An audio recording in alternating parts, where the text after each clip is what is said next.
Konflik yang terjadi antara Dr. Richard Lee dengan adik angkatnya yang bernama Farel kini kembali meluas. Setelah sebelumnya bersikukuh dalam mengungkap fakta yang sebenarnya, terbaru kasus ini pun turut melibatkan sosok pengacara kondang sekaligus seteru dari Dr. Richard, yakni Rasman Arif Nasution. Sebelumnya, Farel yang sempat meminta bantuan Rasman untuk menyelesaikan masalah, nyatanya justru membuat konflik ini semakin membujur. Farel yang terlihat sudah ketakutan dengan ancaman laporan dari Dr. Richard diketahui telah menghubungi Rasman dan memberikan penjelasan terkait masalahnya kepada pengacara berdarah Batak itu. Seusai mendengar penjelasan dari Farel, sontak saja hal itu pun membuat Rasman kini merasa tertantang. Terlebih Dr. Richard sempat menyinggung Farel yang dianggap telah berkoalisi dengan Rasman.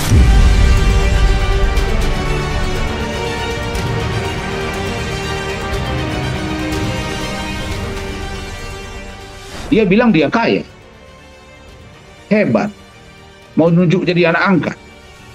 Terus kenapa pada akhirnya Farel itu lari? Terus uang 40 juta kok diminta? Terus Richard Lee saya lihat tadi postingan bilang kemarin waktu wawancara, oh iya selamat ya udah bergabung dengan si abang. Dan orang ini kan cocok.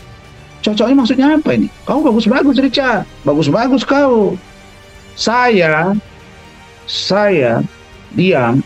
Bukan berarti saya tidak bekerja. Kau tatap mata saya ini Richard ya. Kau bukan siapa-siapa di mata saya. Kalau hormat bukan siapa-siapa di mata saya, apalagi kau. Kasus Farel dianggap upaya saya untuk menjatuhkan orang. Nggak penting bagi saya Richard, nggak penting bagi saya Farel. Apa nggak penting? Buktinya saya ada di Medan. Saya tidak meminta dia untuk ketemu saya. Saya hanya beritahu Farel saya di Medan. Itu aja. Nah, kita WA, dan saya bilang ini ada loh berita bagus ini tentang yang 40 juta. Kalau saya ngotot, Farel itu ada WA ke saya, Pak saya kalau ke Jakarta nggak ada ongkos. Kalau saya mau viralkan 2 minggu yang lalu atau begitu, itu jadi trending pada waktu itu. Ini rame urusannya bos. Kenapa? Ada yang patut saya curigai, ya, saya duga ya, presumption of innocence, praduga tidak bersalah. Ingat ini. Farel itu cerita pertama kali mereka ketemu, kemudian di post di podcastnya si Richard, kemudian diberitahu tentang ini. Ya kalau bahasa dia ke saya, dia ditawarkan, dia bukan dia menawarkan diri, ditawarkan jadi anak angkat atau adik angkat lah namanya. Kemudian dia pindah, lalu kemudian dimasukkan sekolah yang menurut saya, ya maaf ya, saya menduga nih, saya tidak membawa isu SARA di sini. Tapi menurut saya kalau mengangkat orang jadi anak angkat atau apalah namanya, ya sekolah itu masukkanlah dia ke sekolah. Anak ini kan pendidikan agamanya juga kuat. Kenapa mesti dimasukkan ke satu sekolah yang sekolah itu dalam tanda kutip bukan sekolah yang berbasis agama ketika dia sekolah di Medan? Ini menurut saya, ini patut ditelusuri. Nah, cuma ketika saya tanya si Farel, kamu masuk sekolah itu apa? Ada nggak dia arahkan kamu untuk ini, untuk pindah agama? Maaf ya, aduh itu prinsip bagi saya. Nah, dia jawab, tidak ada. Kalau ada waktu itu diarahkan dia, untuk dia misalnya diarahkan pindah agama, dipengaruhi, wah ini pasti saya ambil tindakan hukum. Kenapa? Karena itu prinsip bagi saya. Tapi Farel tidak mengatakan itu.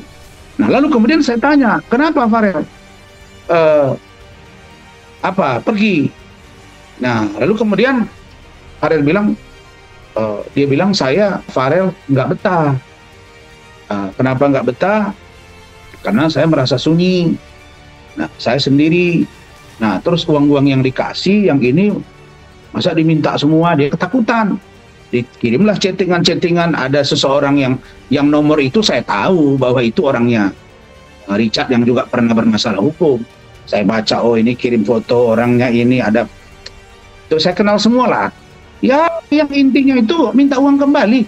Lah, kalau lu sudah tunjuk orang jadi adik angkat, terus dia nggak betah, kan nggak mungkin dia langsung dari pindah satu sekolah ini ke pindah sekolah sana yang sekolah itu misalnya berbeda teman bermain, karakternya itu. Mesti kalau kita itu mau ngangkat orang, kenapa Ruben Onsu misalnya menunjuk satu anak angkat atau adik angkat itu bisa bertahan bagus?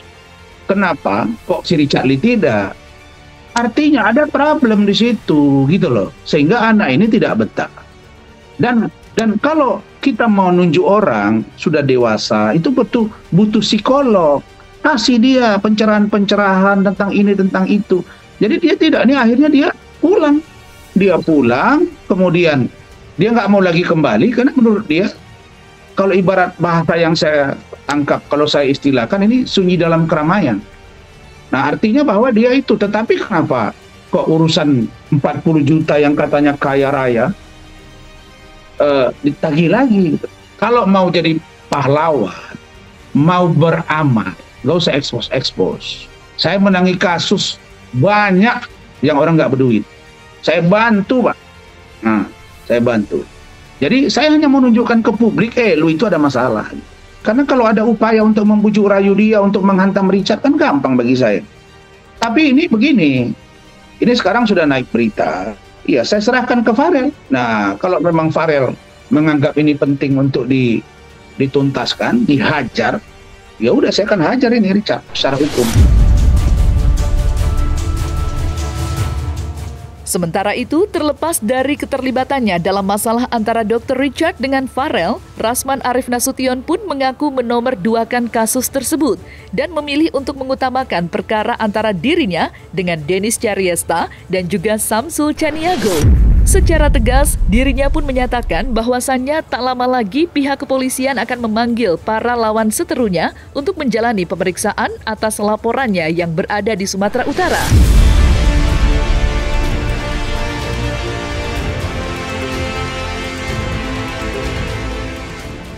Jadi kasusnya Richard, ya kalau saya sebut kasus itu kan problem atau ada masalah antara Richard dengan Farel. Saya pertama tidak ikuti Farel ini siapa, nggak penting-penting amat. Kemudian Richard juga nggak penting-penting amat bagi saya dia siapa. Nah, jadi saya nggak, karena saya fokus dengan klien-klien yang saya tangani. Kemudian laporan saya terhadap Iklim Hakim, yang ahli saya sudah diperiksa ya. Ahli saya sudah diperiksa tadi pagi dan alhamdulillah hasilnya baik ya. Ada pasal yang insya Allah salah satu dari pasal yang dilaporkan itu masuk dan tinggal akan gelar. Saya yakin akan naik sidik dan tidak lama jadi tersangka. Saya lebih pada itu, saya laporan pada Dennis juga naik sidik, saya kejar itu. Saya sekarang sedang di Sumatera Utara. Saya juga akan untuk meminta agar segera dipanggil Dennisnya. Saya fokus juga Samsul Caniago yang saya minta juga segera ada kepastian hukum karena saya dilaporkan dugaan penggelapan 4 juta rupiah. Yang saya pikir ini dari sini orang udah tahu gitu 4 juta kok dilaporkan. Hei kalian-kalian yang sudah melaporkan saya, ada 12 LP lebih kurang. Harusnya sadar kalian bahwa di balik rencana busuk manusia ada rencana Tuhan yang tidak bisa kalian alami. Tentu rencana Tuhan itu harus dibarengi dengan ikhtiar, upaya saya, networking saya, diskusi saya. Ini sudah membuktikan bahwa kalian satu-satu dapat bagian. Misalnya Richard Lee. Kenapa? Karena kolaborasi yang dibangun niatnya bukan untuk mengoreksi orang, tapi untuk menjatuhkan orang, menjatuhkan Rasman.